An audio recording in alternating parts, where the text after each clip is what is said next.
Yang dimana pas baru standarin motornya, tiba-tiba si nasabah ini udah ada di sampingnya. Badannya tinggi, rambutnya gimbal, dan yang paling serem yaitu kakinya nggak nampak tanah.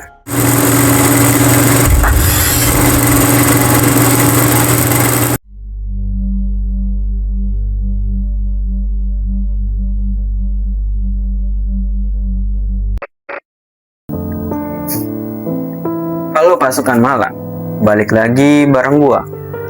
Hari ini gua punya cerita yang benar-benar gila, yang dimana bukan cuma soal horor hantu di rumah kosong, tapi ini soal Suwangi, yang dimana Suwangi ini merupakan urban legend yang paling ditakuti di tanah Papua.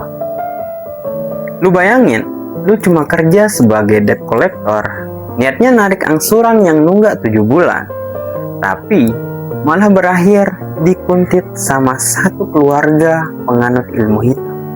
Ini kisah nyata dari narasumber kita yang bernama Gio, yang dimana dia ini ngalamin sendiri gimana rasanya nyawa di ujung tanduk gegara gak sengaja ngelindas sesuatu di jalan. Jadi siapkan kopi lu, matiin lampu, dan dengerin baik-baik karena cerita ini bakalan panjang. Tanpa berlama-lama lagi, mari kita bahas di Layar Kelabu. Let's go!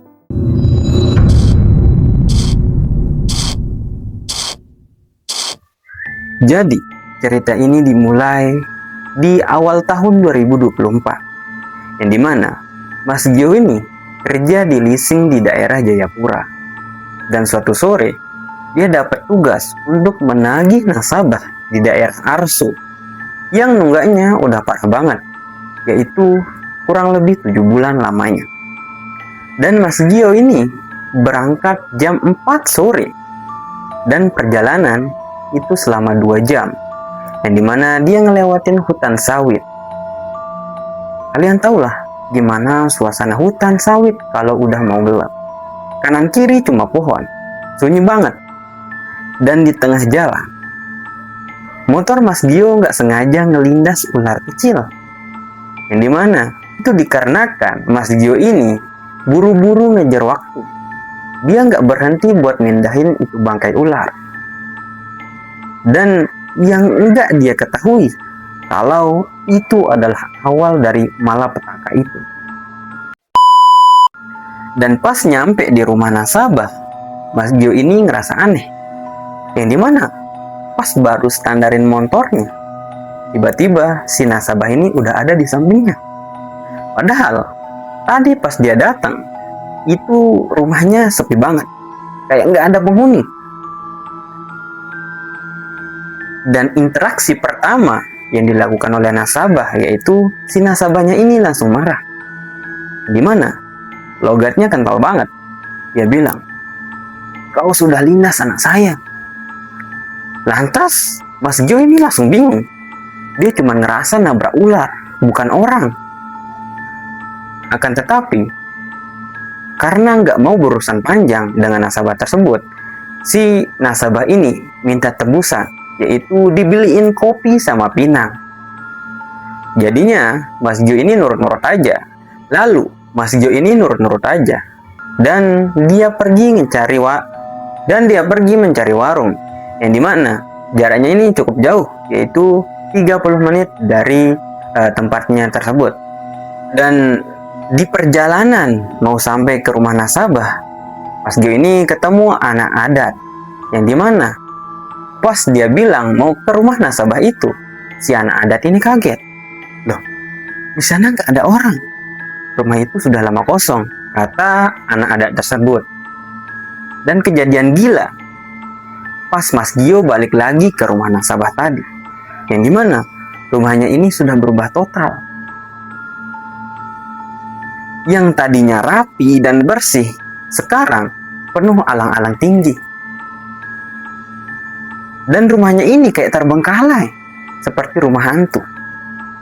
Dan karena takut, Mas Gio ini langsung cabut, gak jadi ngasih kopi sama pinangnya. Dan yang gak Mas Gio tahu, itu adalah kesalahan yang fatal. Lalu Mas Gio pulanglah ke rumahnya. Dan di perjalanan, ia ngerasa aneh banget. Yang dimana harusnya perjalanan menuju ke rumahnya itu harusnya memakan waktu 2 jam kurang lebih. Tapi yang anehnya, dia baru sampai rumah itu jam 3. Jadi Mas Gio ini di perjalanan lama banget. Dan pas nyampe rumahnya, anjing kesayangannya yang bernama Arman, yang biasanya jinak banget ke dia, itu malah menggeram marah. Lalu kaki Mas Gio ini digigit sampai bolong.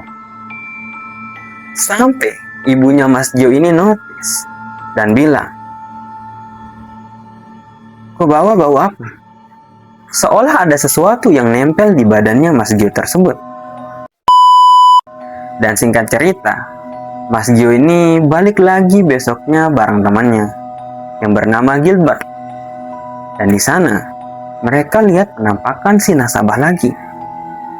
Tapi yang anehnya, yang mereka lihat, si nasabah ini badannya tinggi, rambutnya gimbal, dan yang paling serem yaitu kakinya nggak nampak tanah.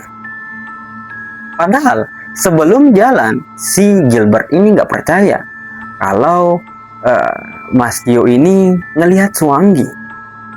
Si Gilbert ini sebelum jalan, dia merasa petantang petenteng, kayak nggak ada lah hantu di sini gitu.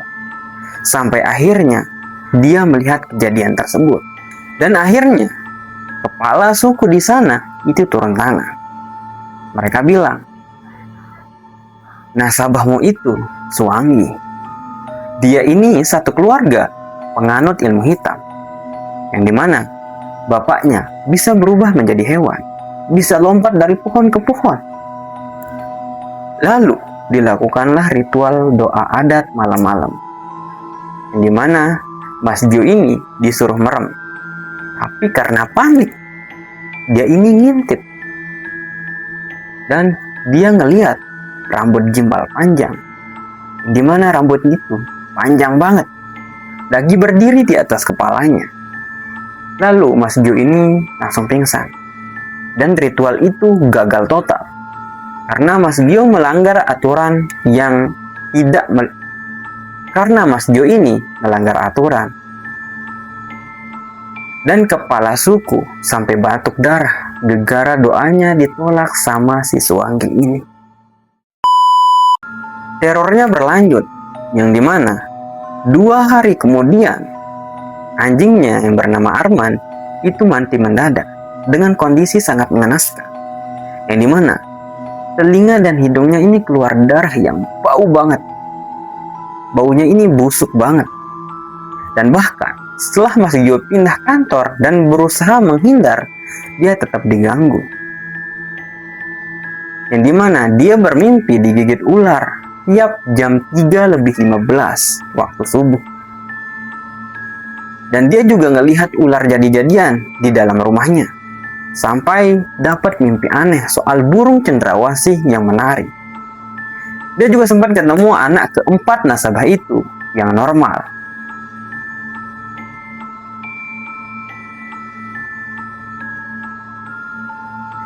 Yang dimana anak nasabah itu, dia ini seorang ASN.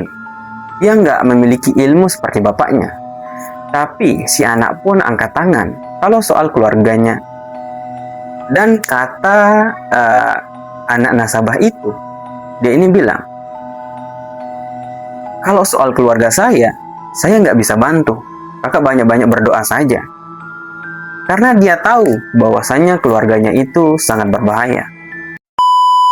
Dan sampai sekarang, Mas Gio ini masih sering kebangun jam 3:15 pagi. Dia cuma bisa bertahan lewat doa dan ngebaca firman Tuhan. Dan pesan dari cerita ini buat kalian semua, yaitu dimanapun bumi dipijak, langit dijunjung. Kita nggak pernah tahu siapa yang kita temui di jalan. Kerja boleh profesional, tapi jangan pernah remehin adat dan hal-hal yang nggak kasat mata. Jadi, gimana nih menurut kalian? Ada yang punya pengalaman serupa di Papua? Atau di daerah kalian? Tulis di kolom komentar. Okay, maybe that's all from me. See you next time, and bye-bye.